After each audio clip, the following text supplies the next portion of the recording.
Okay, I think we're ready to start with our program for today. First of all, I want to say a very good morning to all our distinguished speakers, colleagues, ladies and gentlemen that are present today.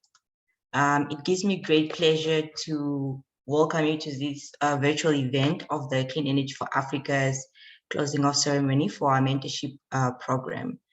My name is Aili Shihama, and I'm the Master of Ceremonies today. I'm also the project manager for the Clean Energy for Africa's mentorship program. And I also hold other roles such as partnership manager. A brief introduction of who I am. I hold an LLB and a Master's in International Oil and Gas Law and Policy.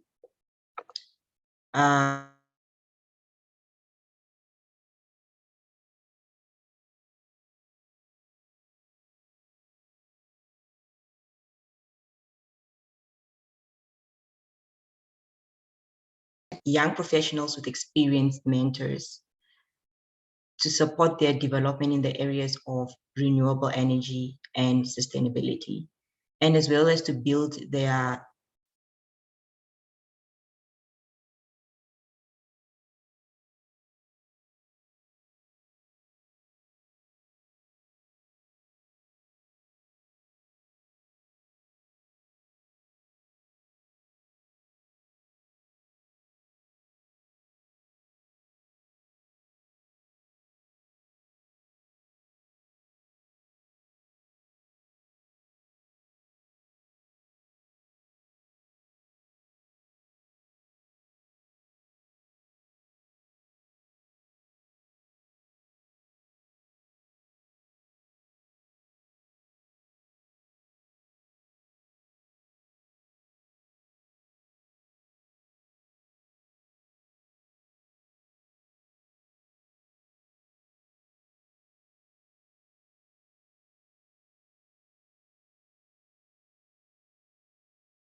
Hi everyone, my name is Esther Kitenji.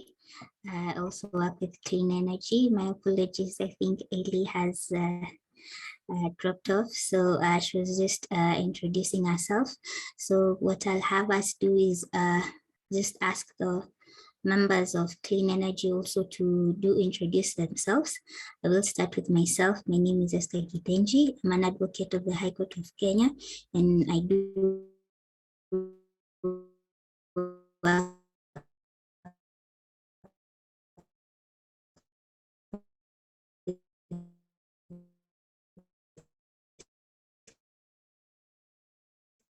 clean energy consultant and also a blog editor himself.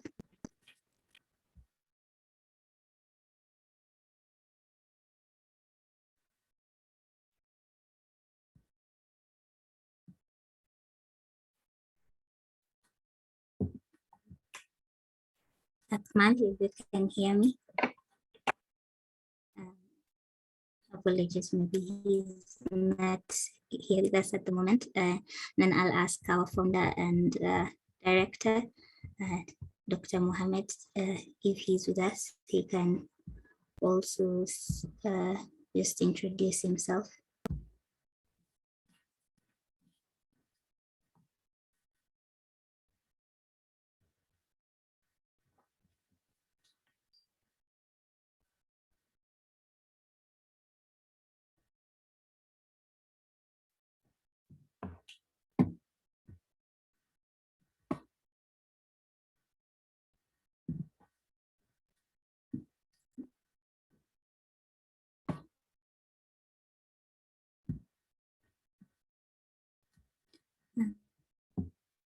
It seems that also Dr. Mohammed is not currently present, so I'll just ask for a few minutes of your time as I inquire with the rest of the members, then we'll just resume in a few minutes. Pardon us for a few minutes.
So hi. So what we shall I'll have us do is that we do continue with the program that is on hand today. Today we are closing the mentorship program, which started 3 months ago. It was by Clean Energy, where we partnered mentees with mentors in the energy field. And Ailey was to give our opening remarks, and our keynote speaker is Mr. Salim. So I'll ask Mr. Salim to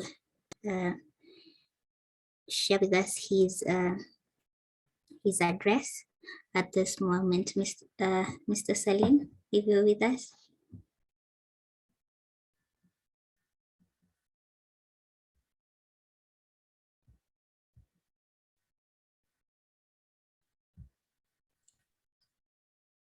Yeah, hello. My microphone was muted. That's why I could not talk. Good morning. Good morning. Welcome. Thank you very much. I understood some problem with the, I think, link network, which is very much an issue in Africa. That's why your colleague Ellie is not with us now.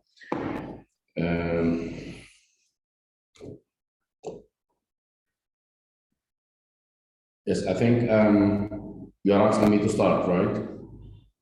Yes, and before you start, let me just give you, let me share with the people present a bit about yourself. So Mr. Salim is a graduate from the St. Louis University in Philippines. He graduated in October 1992 with a bachelor in electronic engineering, and he has a leading portfolio in EPC project management in electronic grid businesses that is covering 6 Emirates in the UAE. He is also dealing with Abu Dhabi Water and Electric Authority, and he is also consulting with several companies. So he will share with us his address, and welcome again, Mr. Salim. Thank you. I'm delighted to be with you talking for a while, and I hope it won't be boring. Basically, I had three points to talk about.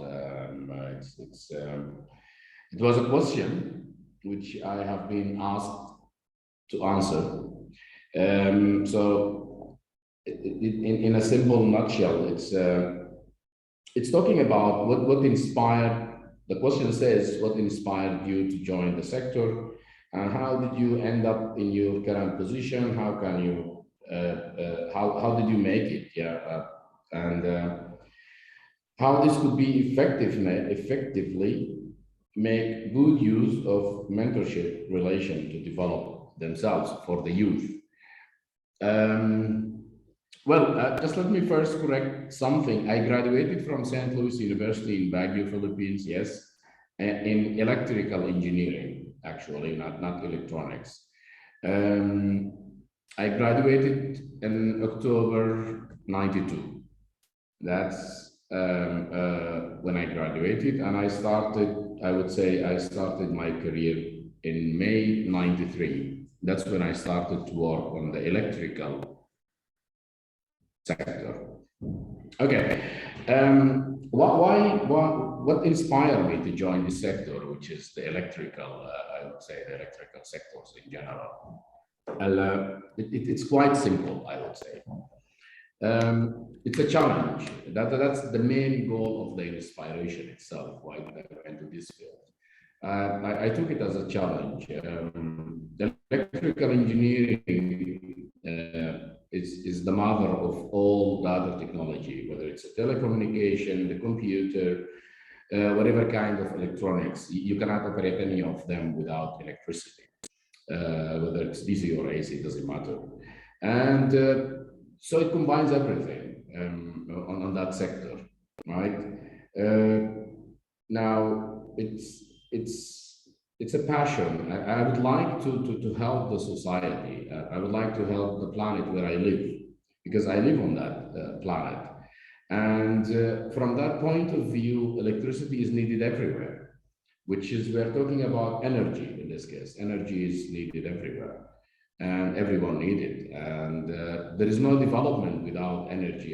I could see that this is basically how life is going to be. I would like to live in a place where I have a full accessibility to energy. So it comes always from a personal point of view, and with that, I could help the society massively.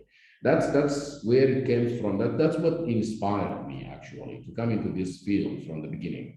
So it was the choice of what I should study, which kind of engineering. And that's the point. Why engineering? I like to think. I like to plan. I like to organize. This is what engineering should teach us, basically. Before I graduate, I mean, where I've reached to, I would say this is something that started very long way ago. Before I graduate, while I was studying electrical engineering, I had to decide, I mean, what do I want to do? Right, I will graduate in 2 years or 3 years time. I will graduate. And so what's next? I had to put a target for that. I had to put a goal. I had to put a vision of what I would like to see, what I would like to do after my graduation. And the point was, I would like to work in one of the top 3 electrical company in the world. That was my goal. And from that point of view, I started to focus on what I want to do. I started to look on the international companies. I graduated, I started working in, as I said, in 93 in the electricity in Abu Dhabi. And I joined my first international company in 2004 to work with them. It was Siemens. I joined them on a project base in Sudan for 3 years. Now, that's a very long time. I think so. It took me a long time to reach to where I want to be. So nothing comes easy. It requires lots of work, hard work, lots of learning, lots of studying, lots of challenge, lots of mistakes where I learned from. That's basically how it goes on. That's where I started. Yeah, that was my goal. I worked with the electricity department. It was called electricity department at the beginning before it goes into companies. I worked with them with my first job, which I'm very proud of, by the way.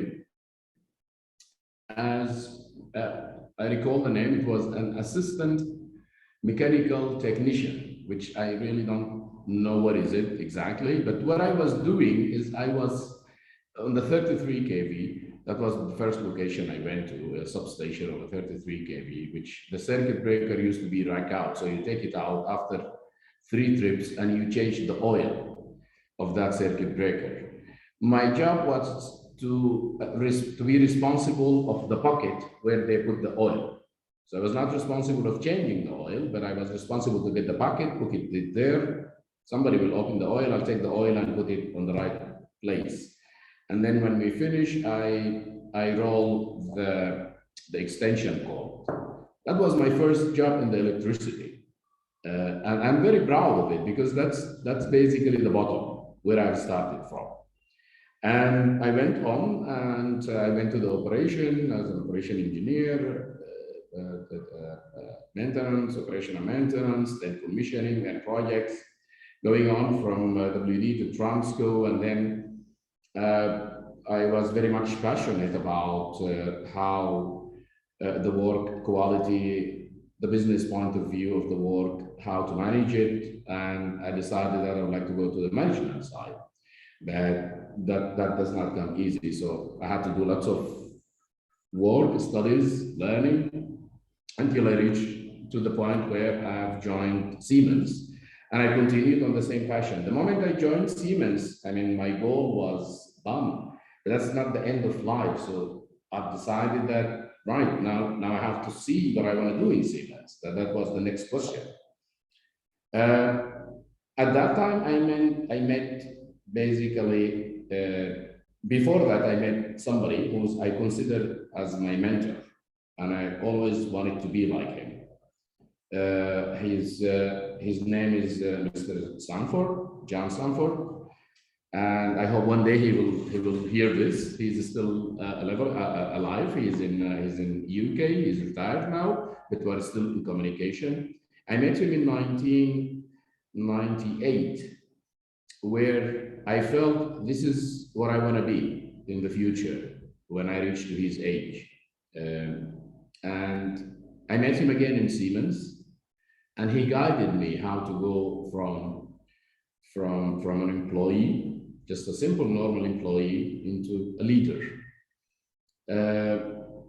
It requires lots of training, and I had to look on him as somebody I would like to be on.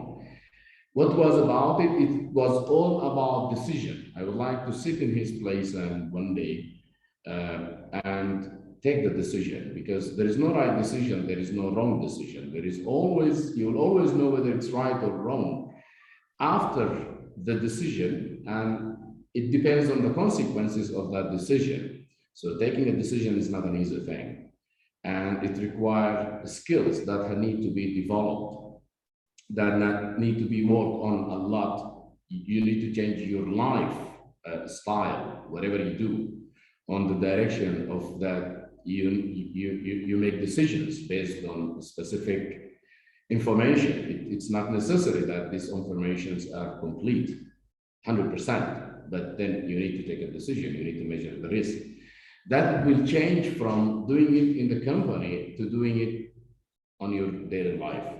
So I was inspired by that person, and I always looked up to him to be like him. And when I was at Siemens, I was looking up to his position, or not his position exactly, but when I came to Siemens, yes, I was looking into his position.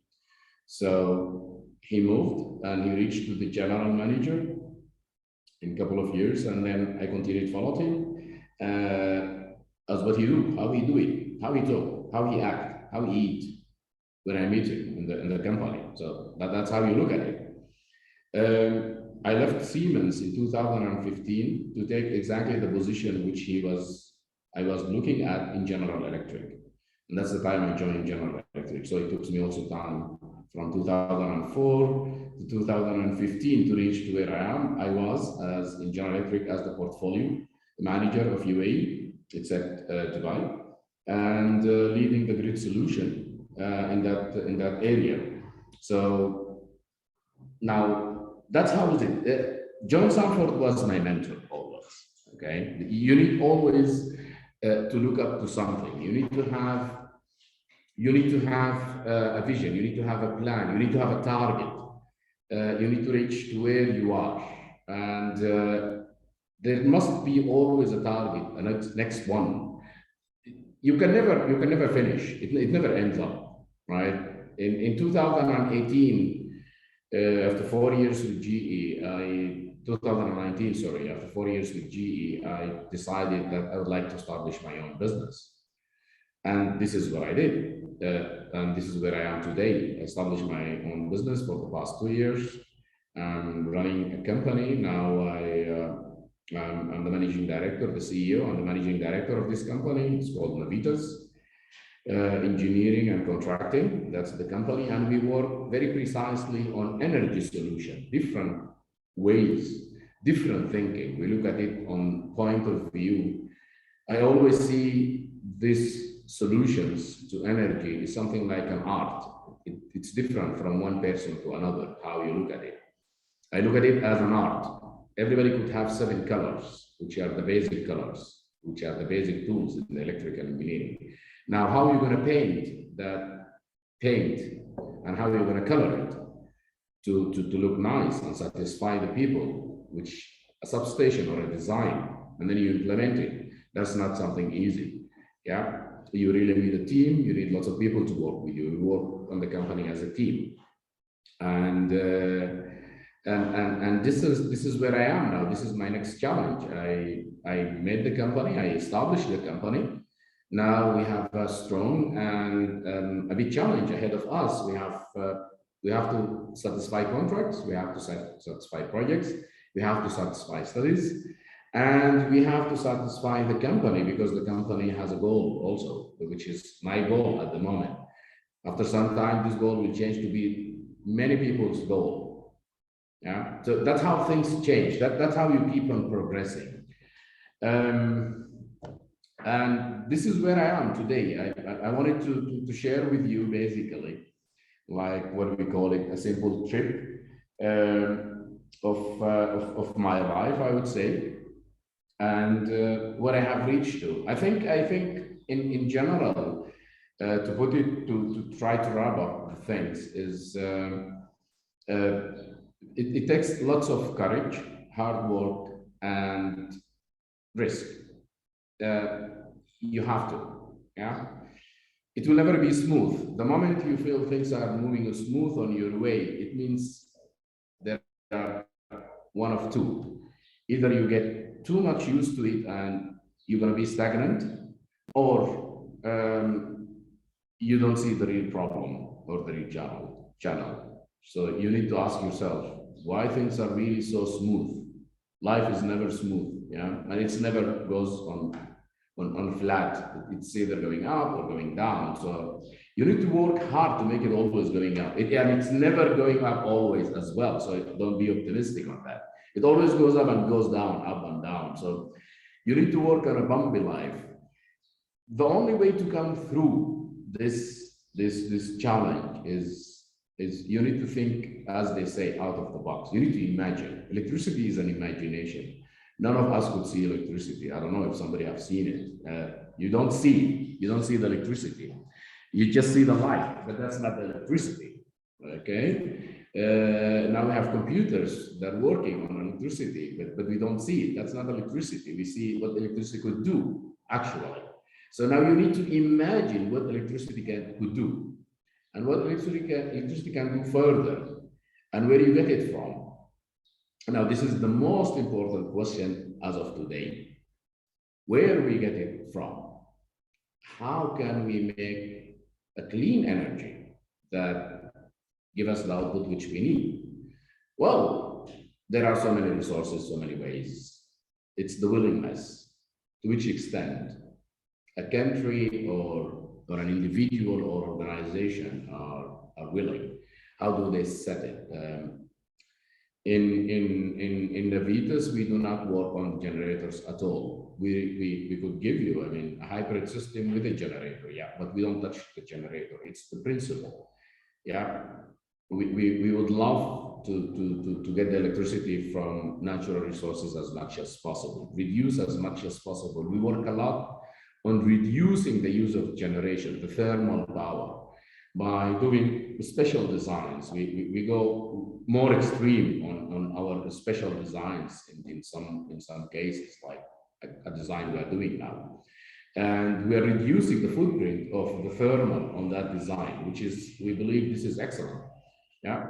And it's not a normal, maybe not a normal design, changing or renovating a 1977 factory to operate with less than 40% of what it's operating now. It's not that easy, yeah? So you always need to think out of the box. You need to think differently. If you think the same how everyone thinks, then everyone can do it. If you want to go up, if you want to be on the leader way, if you want to be recognized on what you do, then you need to do it differently, because lots of electrical engineers are available, but are they electrical engineers?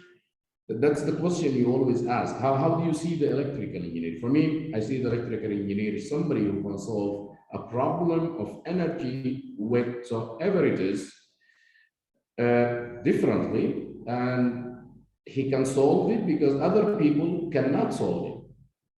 Yeah, if you do it the same way, then it's the same way. Everybody can do it. You need to look at it as a problem. It's a challenge. It's not a problem. You need to enjoy it. You need to enjoy what you do very much.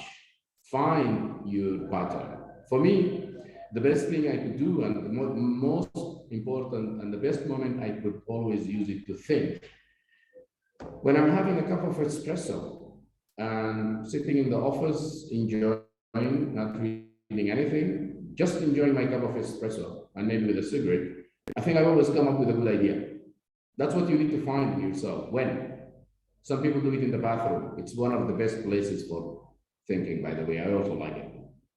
Yeah. So that's all for me. I think, I think I'm on time. I hope so, because I'd like to be. Yeah. I enjoy talking to everyone. I'll be listening. I will just keep off the camera and my mic will be moved, but I will be listening.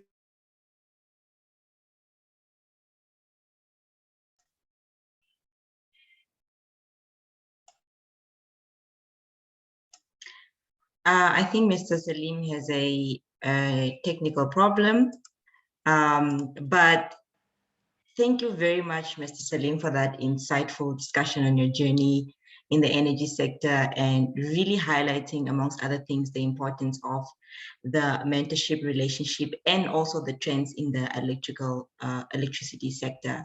We're truly inspired by your journey and knowledge, and please do stay around, as we also have a question and answer session where our viewers can then ask a few questions. Moving on to our agenda, we are going to be moving on to our first session, which will be moderated by my colleague, Ms. Fida. And this session is going to be based on the theme of personal development and growth. And our speaker in this session will be Mrs. Ivy. So Fida, please introduce yourself. Thank you, Ms. Ailey. Hello, everyone. I'm Fidel Mergani, a project coordinator at Clean Energy for Africa. I have recently graduated from the University of Nottingham, Malaysia, with a Master's of Engineering degree in Electrical and Electronic Engineering. I've also recently joined Clean Energy for Africa, and my role in the team is to coordinate the mentorship program, as well as keep our LinkedIn page updated. I share with all of you here a great passion and interest in renewable and clean energy. And I hope you and I will be the leaders of the upcoming energy transition. So moving on to our first session of today, we are honored to have here with us Ms. Ivy Ihanmo. Ivy Ihanmo is a renowned multi-jurisdictional expert in the energy sector with over 12 years of experience, where she was involved in a wide array of complex transactions for multiple clients in Nigeria and across Africa. She has and continues to provide expert legal, regulatory, governance, and transactional advisory support to local, regional, and global institutions and organizations such as the World Bank, US Agency for International Development, United Nations Office for Project Services, United Kingdom Nigeria Infrastructure Advisory Facility, and other institutions. Ivy is a legal and regulatory consultant for energy market and regulatory consultants, a member of the MRC group. She's a partner within the Energy Infrastructure Projects Unit at the law firm of George Itomi and Partners. Ivy is also a member of the Developer Enablers Network of INETI.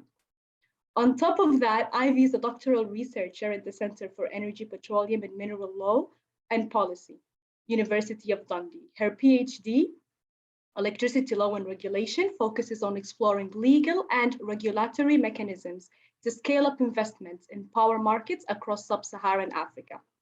Ivy is a subject matter expert on power purchase agreements and other electricity sector related contracts and associated contractual arrangements. From her wide experience in the energy field, Ivy will be sharing with us on the current trends in the field and how young professionals can develop and strategically accomplish concrete goals. Ivy, once again, we are very pleased to have you here. The floor is yours. Thank you. Thank you very much. It's good to be here. I'm going to be sharing my screen because I prepared some slides. Okay. Please let me know if my screen is visible, and then I'll just carry on. It's visible now. Okay, thanks.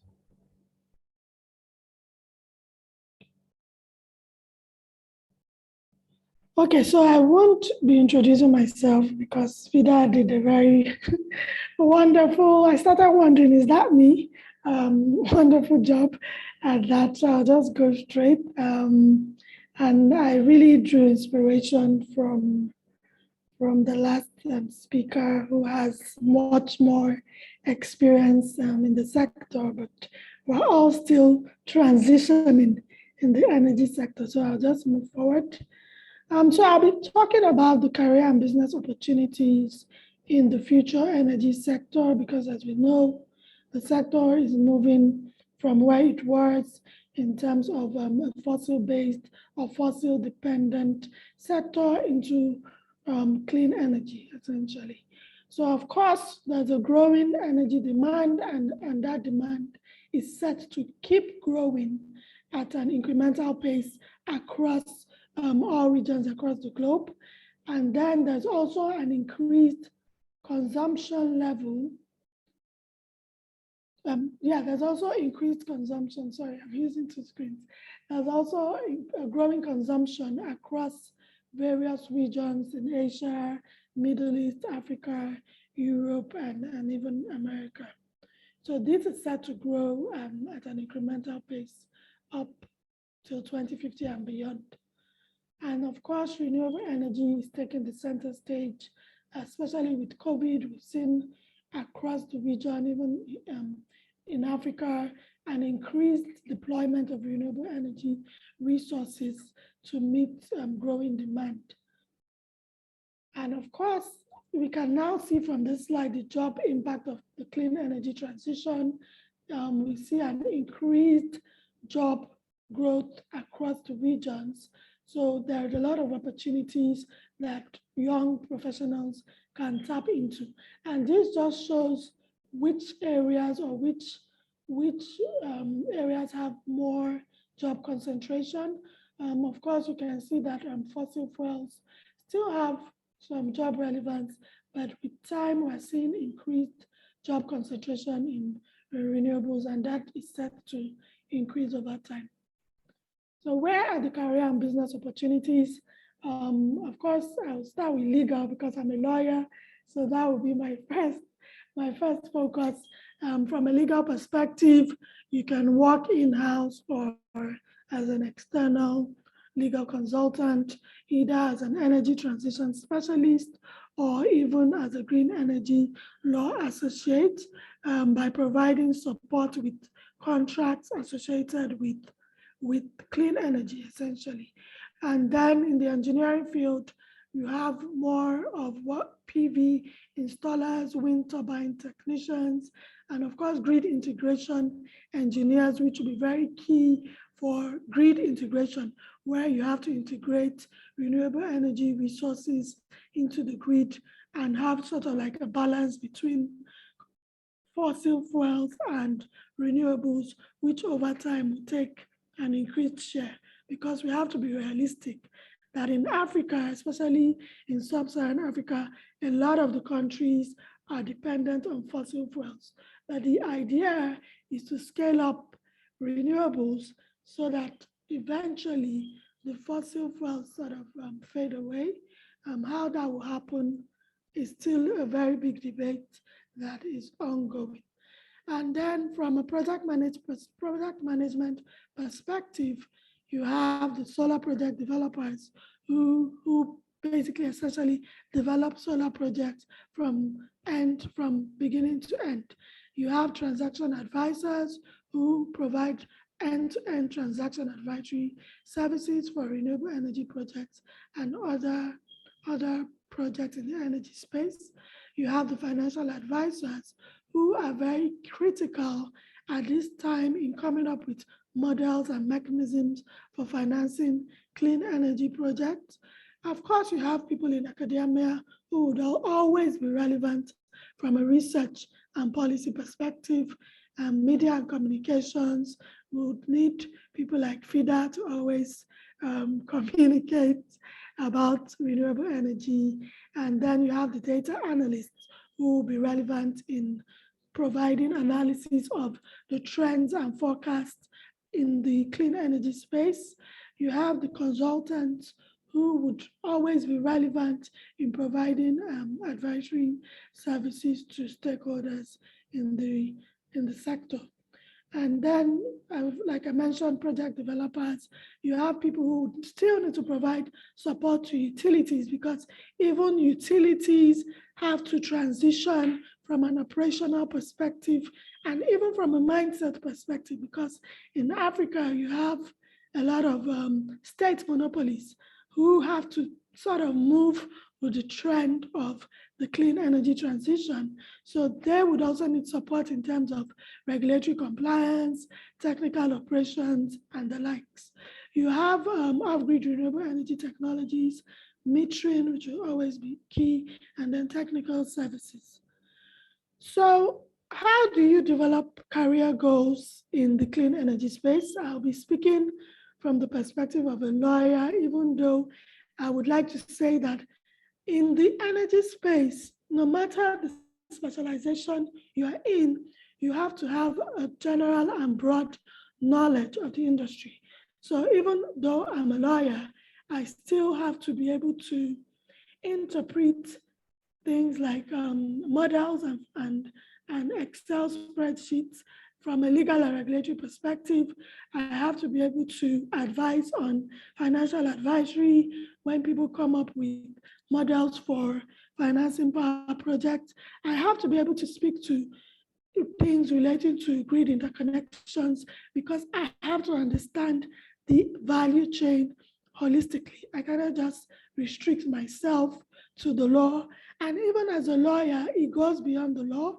You have to know the business of the law in the energy space. So that would be the first advice I would give. Don't just focus on your specific specialization. You have to be multidisciplinary. You have to upskill. You have to learn about engineering. So I bought a book on the basics of power system engineering a while ago when I got into the field, just because I needed to understand it. I had the basic knowledge, but I needed to understand it deeper.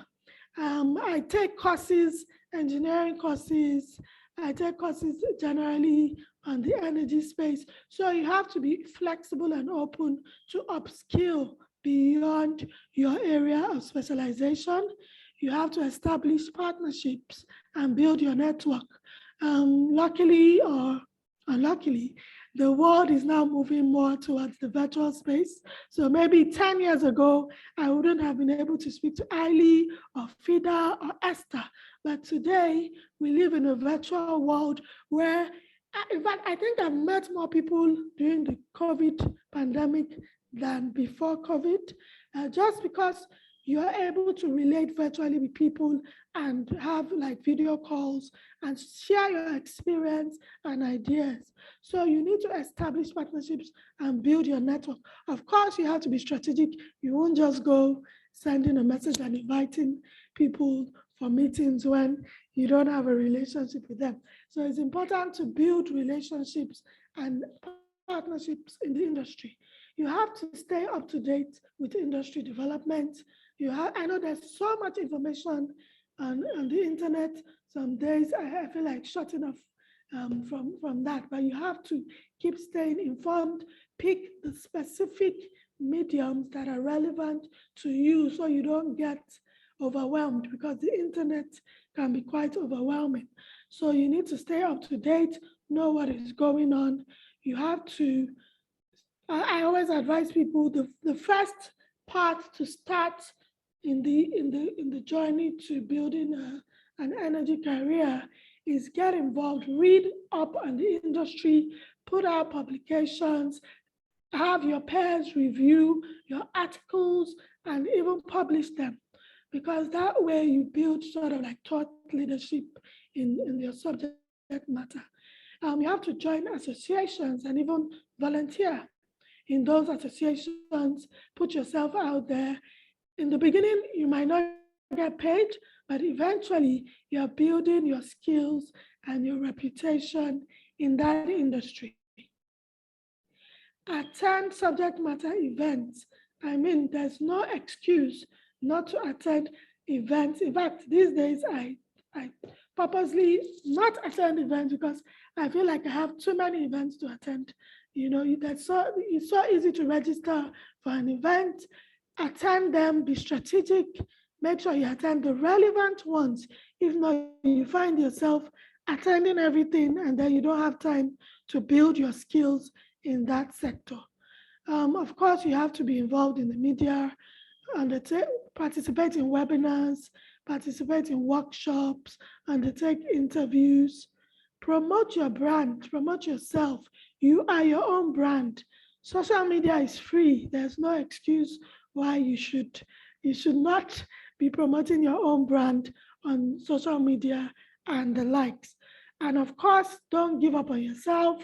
Even when people don't believe in you, you have to keep believing in yourself and have specific, measurable, positive and realistic goals that are actionable and flexible, because we're in an industry that now needs to accommodate flexibility as we shift towards the global energy transition. Thank you very much. Thank you, Ms. Ivy. That was very informative. I hope everybody over here gained some benefit from it. Thank you. Now, I pass on the floor to Ms. Esther, who's going to be moderating the next session. The next session is very interesting. It's by our founder and director, Dr. Mohammed Haj. Dr. Mohammed is a renewable energy engineer and has experience and is an award-winning researcher with 7 years in experience.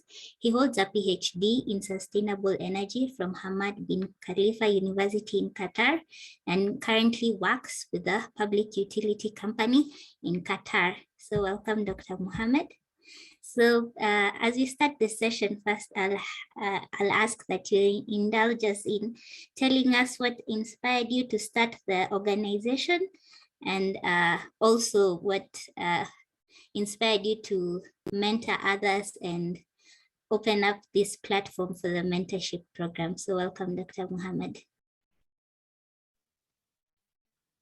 Thank you so much, Esther.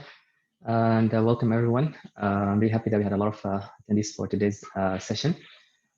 Back to your question about what motivated me to start this initiative. So I think the start really goes back to 2016 or 2017. I was actually, adding to what Salim mentioned about his, inspiration coming while having a cup of espresso. So I had a kind of similar situation. I was at Costa Coffee with a friend, and we were just discussing about what we want to do in our lives, what kind of impact do we want to lead, and I was actually very impressed by his thinking. So he was thinking big. He wanted to go and work with big consulting companies, do an MBA, and he was telling me about everything that he was going to do in a very clear way. So at that time, I didn't really have any idea about what exactly I wanted to do with my life. Yeah, I was doing a PhD, wanted to finish it, maybe get a job in some university, but I wasn't thinking about, what kind of impact I want to leave on the society,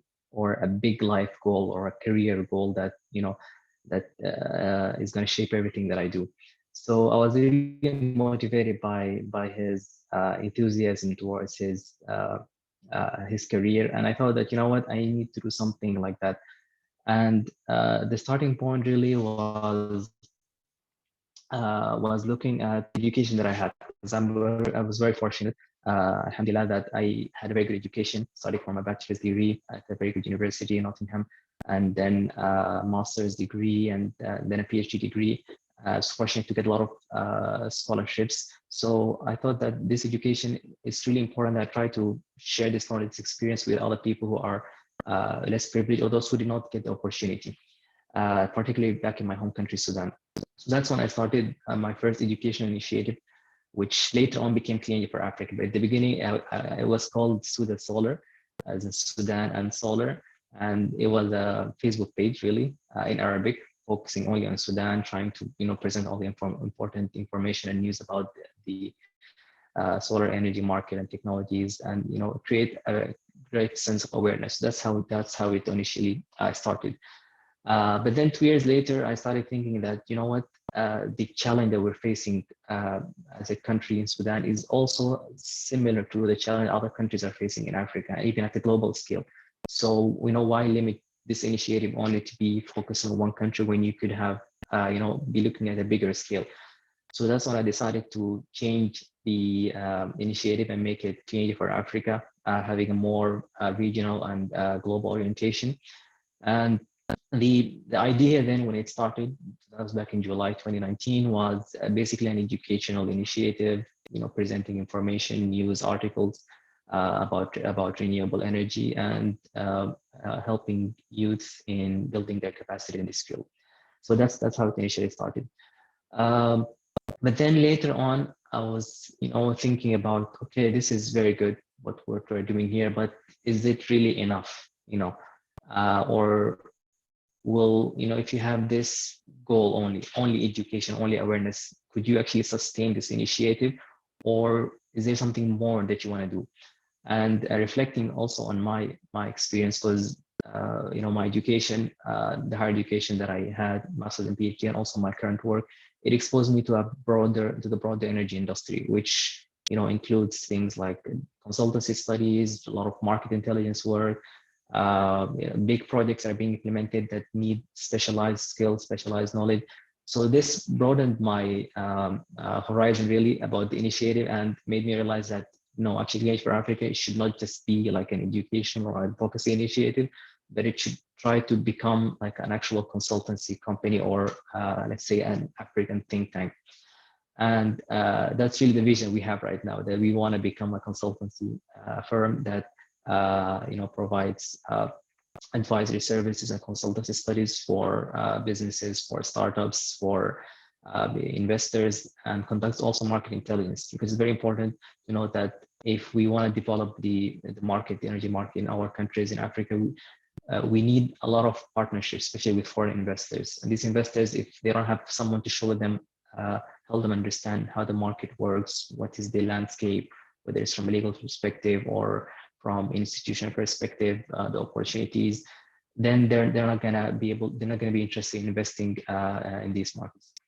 So yeah, this is, I think, a detailed answer to the first question, Esther.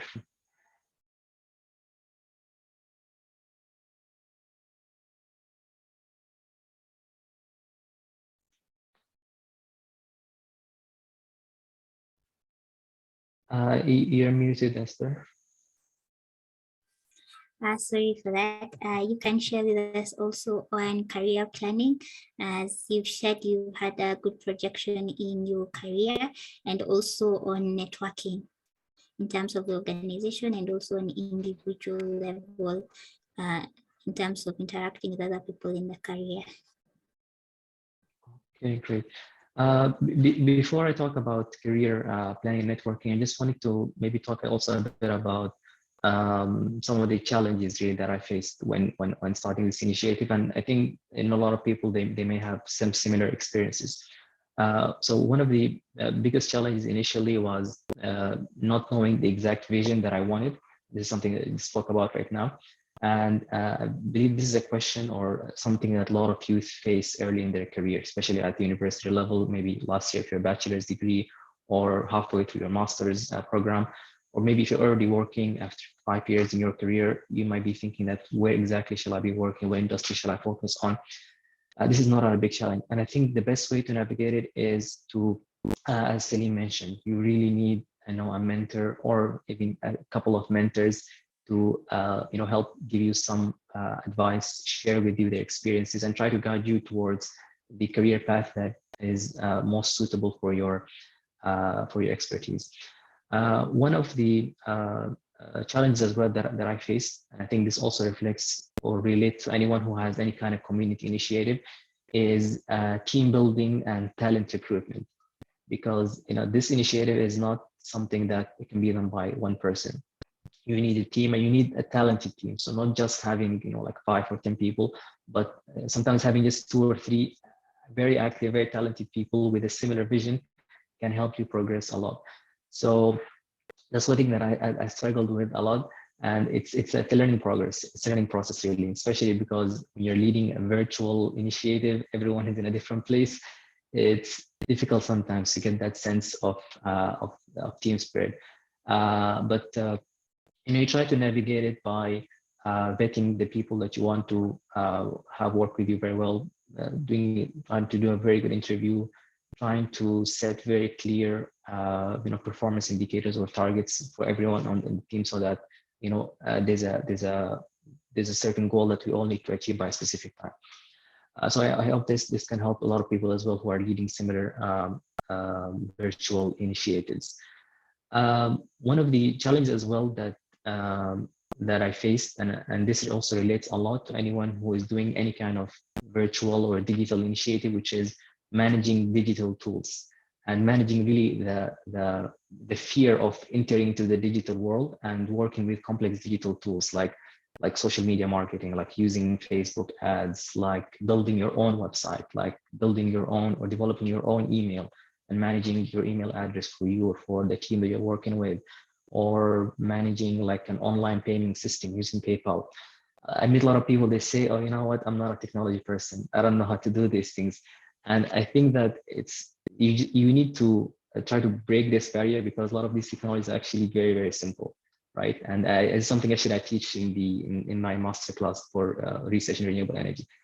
I talk to the students about that you can easily build your own website in like less than half an hour for free, and they're just very simple tools that you can use.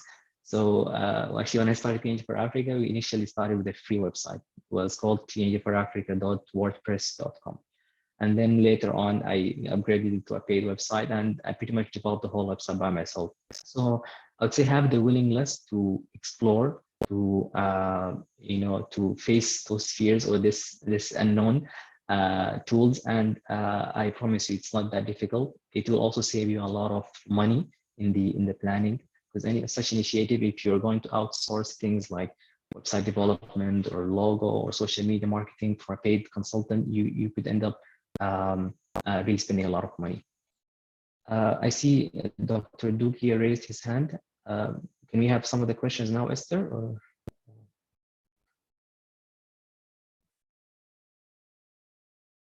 You're muted, so I didn't hear you. Mohammed, we'll be having a question and answer session after after your presentation. So Dr. Duke, if you just bear with us, and we'll be the first one to raise your question. Thank you.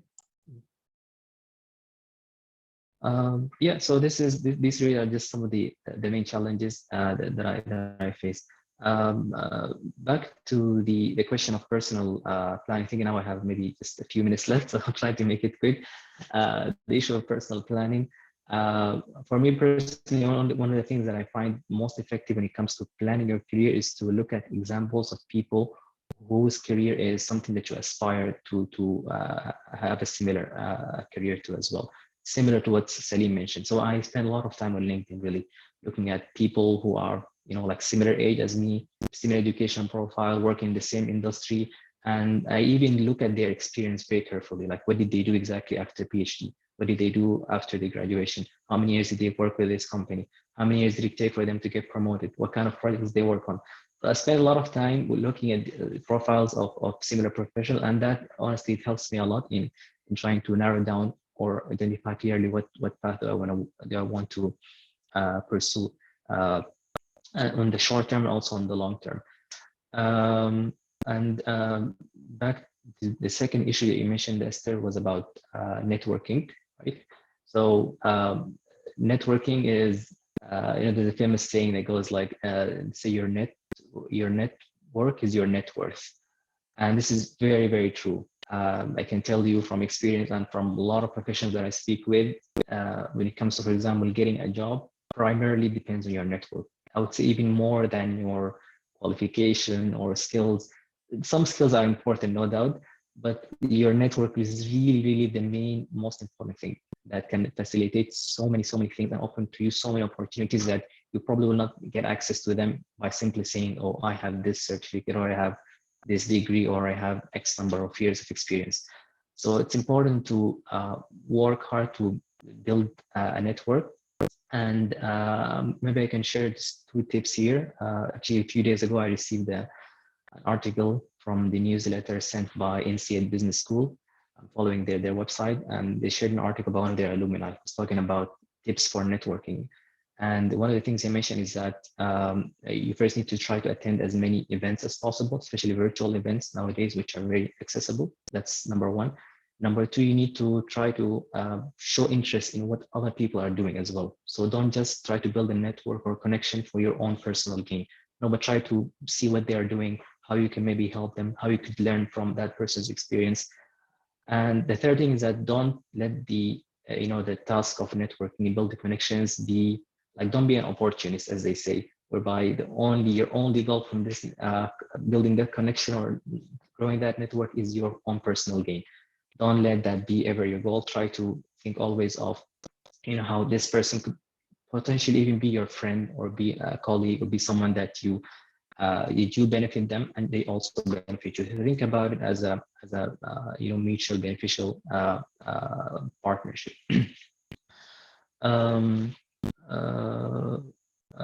Yeah, I think I don't want to go into too much detail, so I hope this answers the question. Thank you, Dr. Mohammed, for that insightful. I think what my takeaway from that is that he did start this company to impact the society and cutting across all speakers. I think they've all talked about impacting the society with energy, which is really great. He's also shared on how we can grow our careers and also the importance of mentorship. And thank you so much, Dr. Mohammed. So I will hand it over to Ailey for the next session.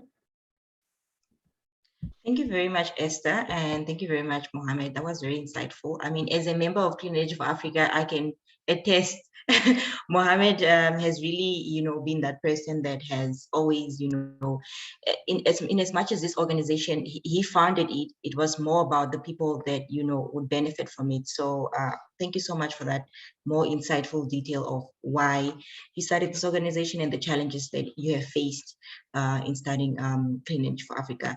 We are now moving on to our question and answer session. I think we can start with Dr. Duke. If you're still available.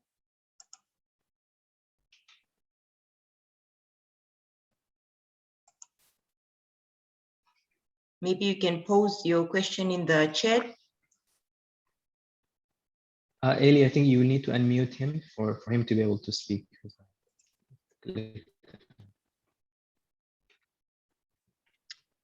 All right. Did I press the wrong button again? Okay, he's unmuted now. Okay. Dr. Duke, can you hear us? Yes. Thank you for the opportunity. And I want to be grateful for the good presentation and for the planning of this webinar. We have learned a lot. And now my concern is this to Dr. Mohammed. I work in the university, Egerton University in Kenya, as a researcher and a lecturer. And my interest and my research project is based on characterization of materials and the fabrication of solar cells using cheap materials, and we are trying to improve the efficiency. So I want to know how the Clean Energy for Africa can bring us on board to share experience, to share our expertise with the organization. And the second concern is, in my university, we have students and the project we are carrying out, and they want to know how we can collaborate and specifically how we can support the project. If the Clean Energy for Africa can support our project in terms of grants to help to the projects we are carrying out and our postgraduate students. Thank you so much. Thank you, Dr. Duke. That's a really important question, and I'm really happy, honestly, that you asked it. I think we need to have a follow-up conversation after this. So I got your email in the chat. I'm going to send you an email.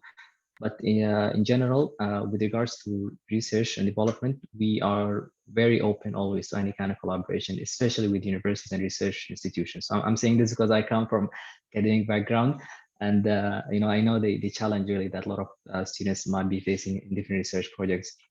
So currently, we have at CE4A for Africa, we have a training program called the Ultimate Research Masterclass. It's basically an extended version of the typical research methodology module, but with a lot of additions. So in this program, basically, I summarize my experience of around 7 years in around 6 weeks. Very intensive program focusing on the basics of research and advancing all the way to very important topics such as applying for research grants, scientific writing, publishing, advising students, career development, research ethics, methods and tools for researching clean energy, and so on. So it's a big program. We're actually going to be announcing the call for the second batch in early January. And our website is already ready, so I can share the link of that in the chat as well, so you can have a look at it. Other kinds of collaboration, we're definitely very open for those. And let's have a chat after this webinar to discuss how we could collaborate further. But yeah, very interested honestly in the topic that in this proposal by you. So thank you very much.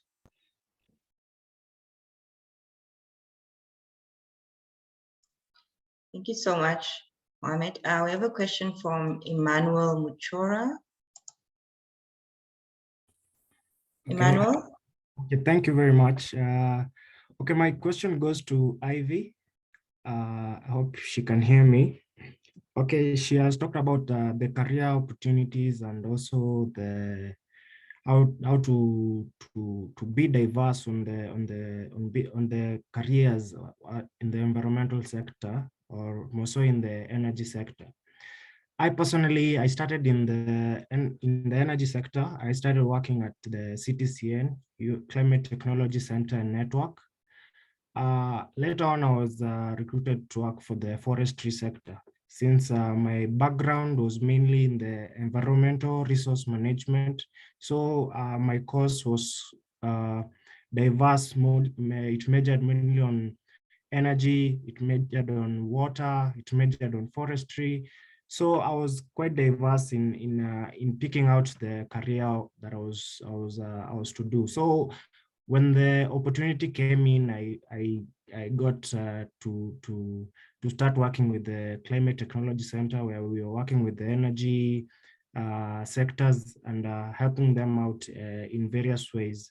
So my question is there a problem like when you're transiting from one sector to another? Will that be a problem, or should you just be diverse as you stated? Thank you.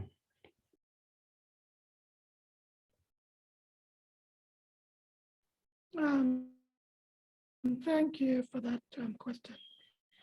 So I don't know if I'll use myself as an example. So I'll use it more on its not a sector basis, but a specialization, and then move into the sector. So when I started in the energy sector, I was practicing different fields of law, which I still do just for interest, aviation, finance, just different parts. But then I decided to focus and specialize in the energy sector, which was in the beginning, it wasn't challenging, it was just new. So you sort of have to first do your research on where you're moving into and see the potential of that space. And of course, it's really a personal decision that you have to take to say, okay, if I'm moving into the sector, what is in it for me? What are the benefits? Who can I speak to get mentorship?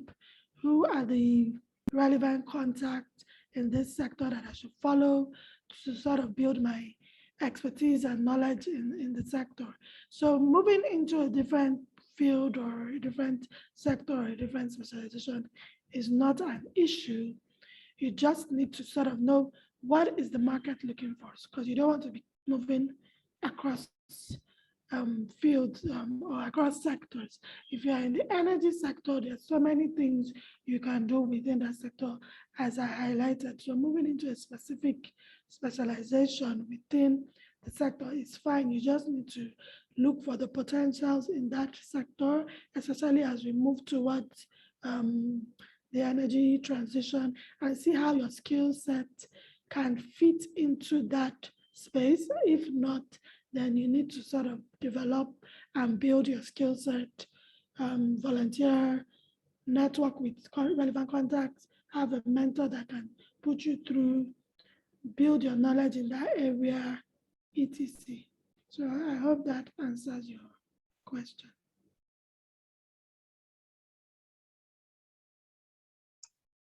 Thank you so much, Ivy, for that insightful presentation on the question asked by Emmanuel. I would also like to ask Mr. Salim. Mr. Salim, if you're still here.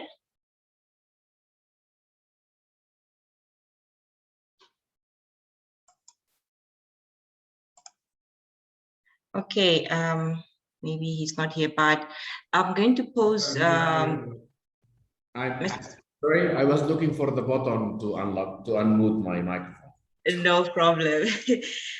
So, Mr. Salim, being an experienced individual in the energy sector, like my question would be, what do you see as the most interesting trend in 2021, 2022 in the energy field, or rather, or in the electricity field?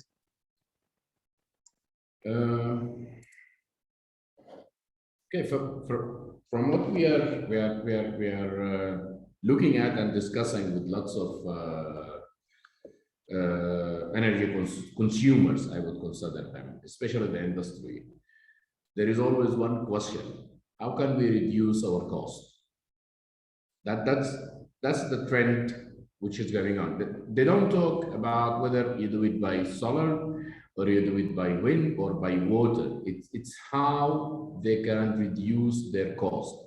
The initiative has to come from us, okay? And they need to understand that basically renewable energy it's not only to generate it, but as well, if you can reduce the CO2 by reducing their cost, then you are actually also helping. So you have to start somewhere. The industry will always look on money, on cost. So the questions which will be coming due to the COVID-19, due to somewhat recession, I would say, in the economic in general, is cutting costs. That's how they can restart again. So this is the challenge, and this is the question. I hope I answered the question right, basically. Thank you so much, Mr. Salim. Yes, that was a very insightful perspective, and I think it's also important moving forward, especially with the energy transition trends going forth. I think those are one of the questions that we also need to ask ourselves: reducing costs, and also simultaneously reducing our carbon emissions. Absolutely. If there's any more questions, can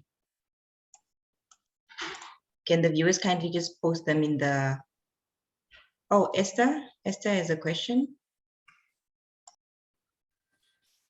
Hi, so I'd like to pose a question to Dr. Mohammed. Maybe he'd like to share with all of us, maybe on the impact that the organization has had.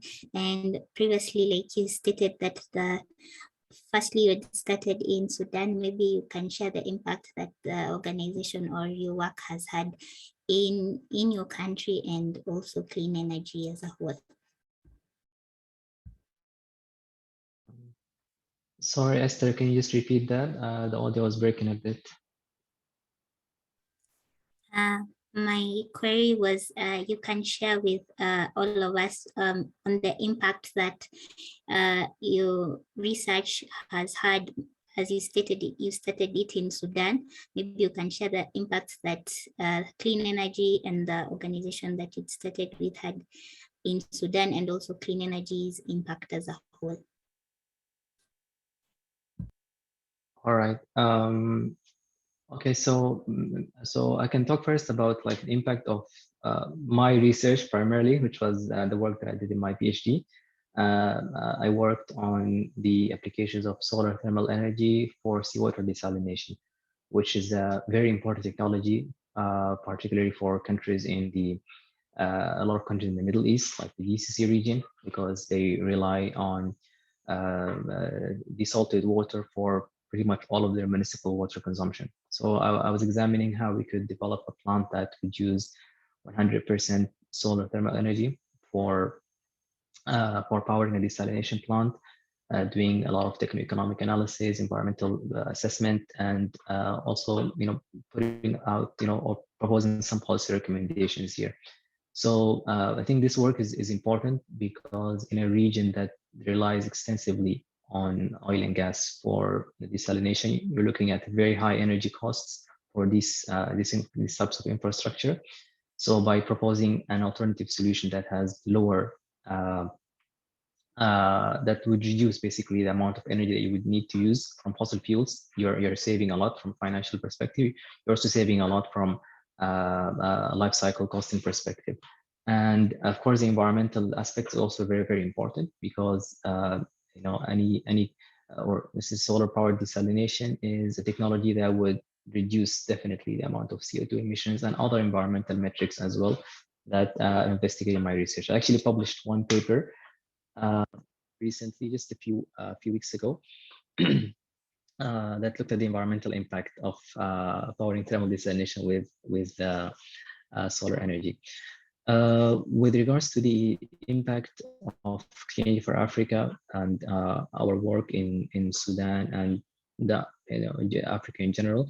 So one of our first important initiatives for capacity building was the volunteers program that we had last year. And in this program, we trained 3 young professionals from Sudan, from Malawi, and Kenya. We matched them with experts over a period of 3 months, where they had a lot of courses and workshops, and they really learned a lot. In fact, some of them later on went and had some big opportunities. We have one of the graduates from that program, Faisal. He's actually now the president of the Association of Energy Engineers at the University of Khartoum. And he was also selected to work with the Microgrid Academy by the Rest for Africa Foundation. We also had our course research masterclass, which concluded just a few months ago, where we trained around 12 students on all the important skills needed to excel and to develop their potential as researchers. And of course, apart from the a lot of the advocacy and awareness impact that we had through our numerous articles, the publications, the webinars that we had. In Sudan, more specifically, I'd say one of our biggest impact was a report that we published recently about the challenges of technical training in the solar market in Sudan. This was a report that was a result of a study for almost 1 year, where we collected data from a wide range of participants about the assessment of the current state of the market of Sudan in terms of training and the challenges that companies currently face, the challenges that individuals face, and what is their perception or their needs really when it comes to training in the solar market. And we gathered a lot of important findings that we summarize in this report. We were going to actually have a webinar about that report to talk more about it and its impact. So yeah, this is just examples of the impact of our work in Sudan and regionally.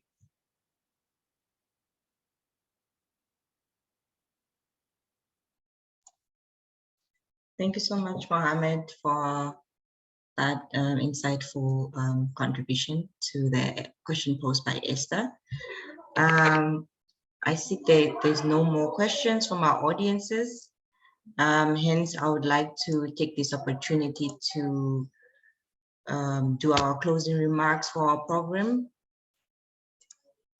As we mark the end of our event and as well as our mentorship program for 2021, and moving forward with this initiative, I hope that we can still rely on all of you for continued support for the development of young professionals, students, and entrepreneurs in the areas of renewable energy and sustainability by connecting them with experienced mentors. I would also like to emphasize the need for innovation and partnerships if we want to achieve more and do better, and also develop and deliver transformative impacts and programs such as this, which are essential for a greater impact in the energy field. I would like to sincerely thank my Clean Energy for Africa team for organizing this event with me and ensuring that the little details and requirements on the ground were taken care of. And our esteemed speakers, Mr. Salim, Ms. Ivy, and Mr. Mohammed, for taking time off from your busy schedules to attend this event. And most importantly, to our mentors and mentees for your active participation in this program. And lastly, we also like to thank all our audiences that are here today with us to learn from our speakers and their experiences, and also to learn more about Clean Energy for Africa. We also like to announce that you must be on the lookout for our 2020 mentorship program launch on our LinkedIn, Facebook, and our website.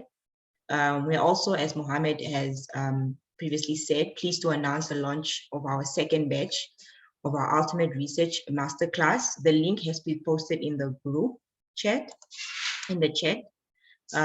but regardless, you can still find the registration link on our website at cleanenergyforafrica.org. With that said, I would like to close this event by thanking again all of you for your participation and for sharing your ideas and opportunities to help us move forward. If Mohammed would like to say anything before I officially close off the program. Is there anything that you'd like to say, Mohammed? Yeah, thank you so much, Ailey, and the team for organizing this event, for organizing the mentorship program. And thank you for our mentors and the mentees as well who participated. I hope that you found this program useful. We do apologize if there was any, shortcomings or any issues that you're facing the program, but please do keep in touch with us. I think that there will be a feedback form sent to the mentors and the mentees. So we really rely on your feedback so we could develop this program in 2022 to be an even better version. And yeah, thank you so much. Thank you so much, everyone. And that is the end of our closing off ceremony for our mentorship program. Please do stay in touch. Thank you. Bye bye, everyone.